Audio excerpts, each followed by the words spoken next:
Reject your sense of injury and the injury itself disappears. Have you ever walked away from a conversation, feeling uneasy, like something invisible was just taken from you? You didn't lose money. You didn't lose status, but somehow you lost a piece of your peace.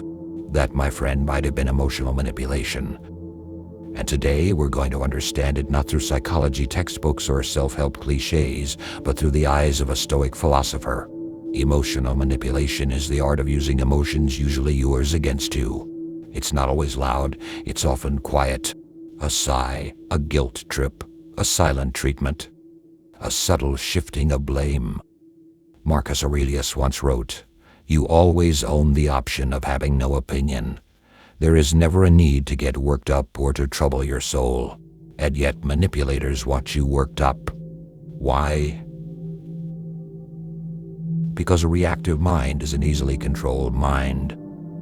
And Stoicism is the antidote to this poison. To the Stoics, the only thing truly within our control is our judgment, not the weather, not other people, not summer Paul. Just our mind, our lens through which we see the world." Epictetus, once a slave turned philosopher, said, "People are not disturbed by things, but by the views they take of them." A manipulator thrives when we forget this, when we believe their anger is our fault, when we think their silence is punishment, when we assume their approval is our reward. But a Stoic does not build their house on someone else's land. There are many tools manipulators use. Guilt. "After all I've done for you." Fear. "You'll regret this." Gaslighting. "You're too sensitive." But perhaps the most powerful tool is urgency. They want you to react now, decide now, apologize now. But Stoicism teaches us that urgency is the enemy of clarity. Seneca said, "No man was ever wise by chance. Wisdom requires space, and manipulators hate empty space because that's where reason lives." So how would a Stoic respond to manipulation? First, they pause.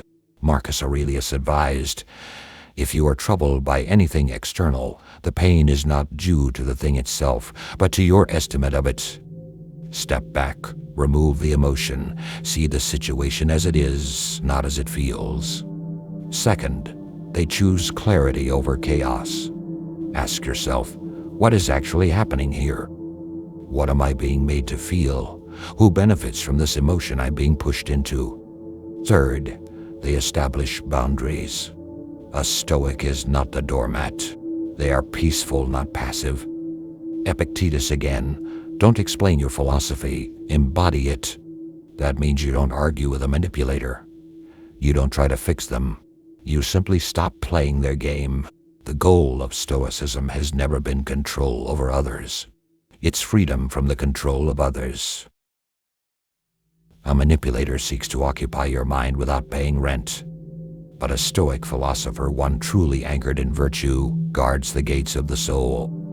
And the password is reason. You are not cold for setting boundaries. You are not cruel for protecting your peace. You are simply living in accordance with nature, your nature, and nature does not manipulate. It simply is. Some of the most dangerous manipulation comes not from enemies, but from those who say they love us. They say, "I'm only doing this because I care." You'd do this if you really loved me. But Stoicism reminds us love without virtue is not love. It's possession. Marcus Aurelius said, "When you wake up in the morning, tell yourself, the people I deal with today will be meddling, ungrateful, arrogant, dishonest, jealous, and surly. Even those closest to us may fall into these traps." The Stoic doesn't stop loving, but they love wisely. They ask, is this relationship rooted in virtue? Or am I simply addicted to their approval? Here's the hard truth. Sometimes we are the manipulator.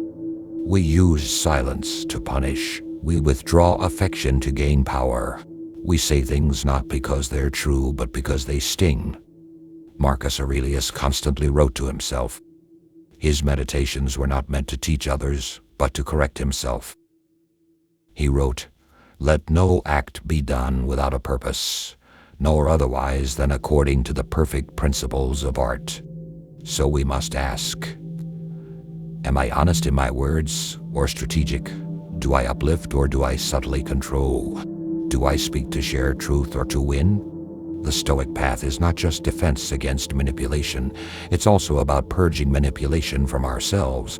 Emotional manipulation is not always evil. Sometimes it's desperate. Sometimes it's unconscious. But whether it's inflicted on us or flows from us, the solution is the same. Awareness, virtue, stillness. Remember, the Stoic is not unfeeling. The Stoic feels deeply but does not let feelings rule. You are not here to be a puppet. You are here to live by reason, by principle, by courage. Because in a world of hidden agendas, your clarity is your rebellion. So next time someone tries to bend your emotions, ask yourself, am I reacting or responding? Am I seeking their approval or standing in my values? Because, as Marcus Aurelius reminds us, the best revenge is to be unlike him who performed the injury. Be unmoved, be unshaken, be stoic. And when someone tries to manipulate you, remember, you hold the key to your mind. Don't hand it to anyone else.